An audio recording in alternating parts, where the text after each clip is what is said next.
Judy and I met in 1971. Back in the 70s, there weren't too many nice places to have lunch downtown. And the one nice place was the Grant Grill. There was a big sign out front that said something to the effect, men only, noon to 3. And Judy and I decided we were going to try to change that. And we went in and we got booed. Judy and I were determined that we weren't going to let that deter us. And we kept going back until finally one day the sign came down. That's sort of indicative of Judy's determination and her willing to stand up to ridicule, to do what's right. There are many justices and judges who love and honor the legal profession, but I haven't come across anybody who respects it more than Judy.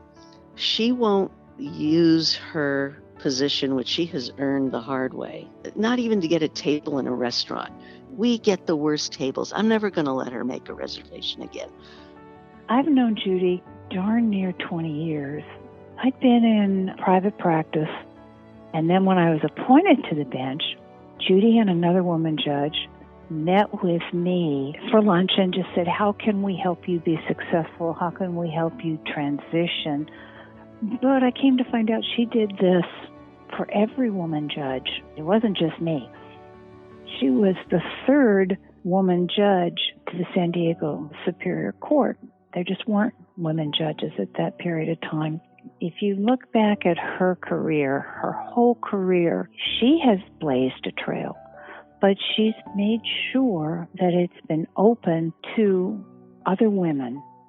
I know Justice McConnell from 2012 when I was first interested in exploring the possibility of becoming a judge. She's been instrumental in helping me achieve my dream of becoming a judge. I actually can't think of anyone who is more deserving of the award based on her professional achievements, but also I would say equally as importantly, the influence that she's had on women in pursuing their legal careers and assisting them through that process.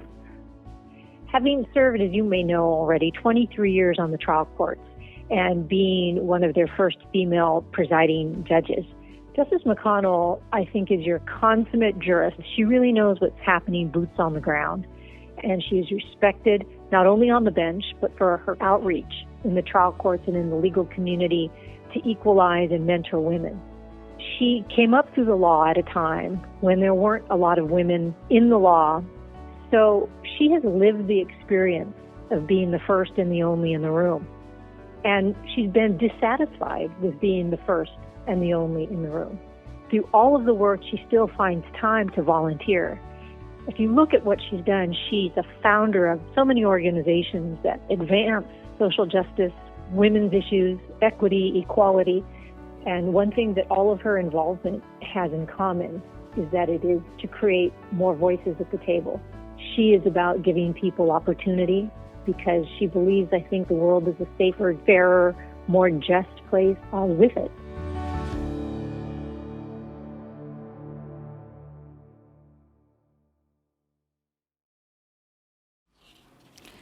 Thank you so much for this high honor.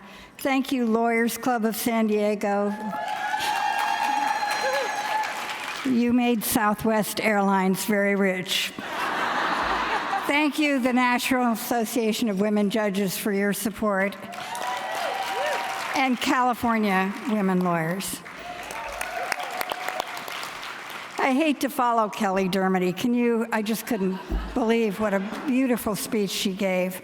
And it is such a pleasure to be here with all of these outstanding lawyers and judges. And I'm particularly pleased my family, especially my husband, Professor Randall Collins, can be here, my children, and the heart of hearts, my grandchildren, Patrick and Mika, who are the joy of my life. When I graduated from Berkeley Law School 50 years ago, I was unaware of the challenges facing women in joining the legal profession. Of course, I had experienced the razzing that women law students got in those days, like, why are you taking up a man's space? But it just didn't sink in. I knew that there were few women law students and thus few women lawyers, but the depth of hostility toward women was a rude awakening. And many of you in this room experienced this, I'm sure, in addition to the challenges faced by those of you who are women of color.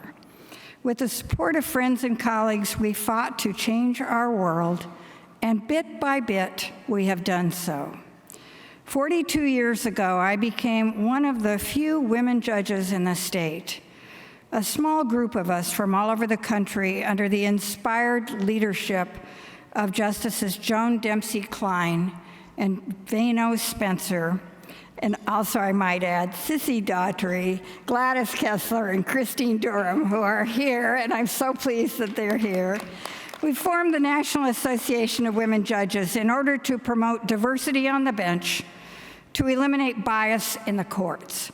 We put together the first educational program in the country to teach judges how to eliminate gender bias from judicial decision-making and from courtroom interactions.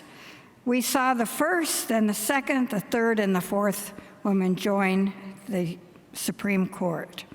Our world has changed. Today, the number of women graduating from law schools has gone from a handful to about 50%. And the number of women on the bench has risen to about 30%. We see women as district attorneys, city attorneys, attorneys general, and of course senators, members of Congress, like my friend Lynn Shank, who's here. I can't see her, but she's here.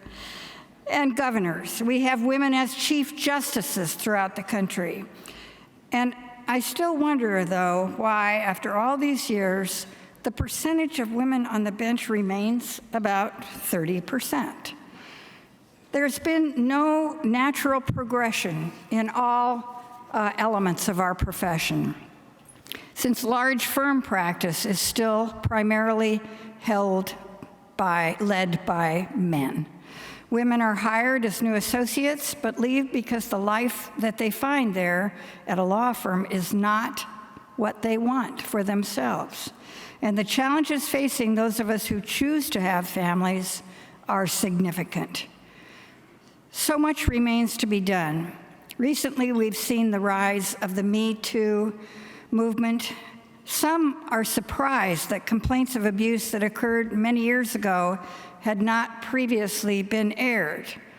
There are very few women in the profession who can say they were never sexually harassed or worse, assaulted. Yet we remained silent, and I say we, meaning that quite literally. We remained silent, since to complain would have ended our careers. I've told some people about the time a judge put his hand around my throat, and I ended up with bruises around my throat because he didn't like the assignment I'd given him. But I did nothing, which still shocks me to this day. Some have said that the backlash to Me Too will burden women professional for years. We cannot allow that to happen. In the last decade,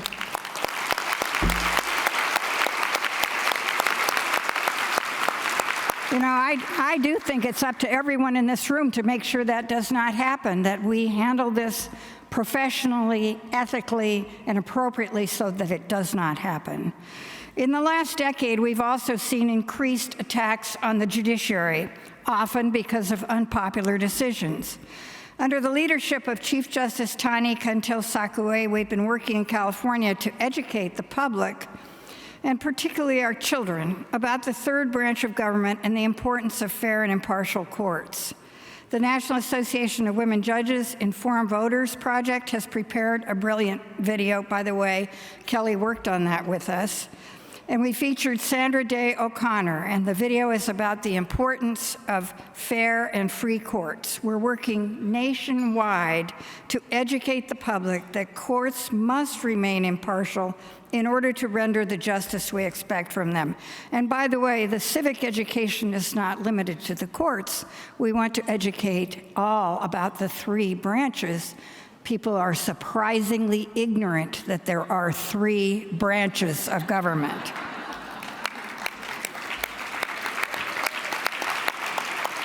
all of us in this room need to do what we can to preserve our constitutional system.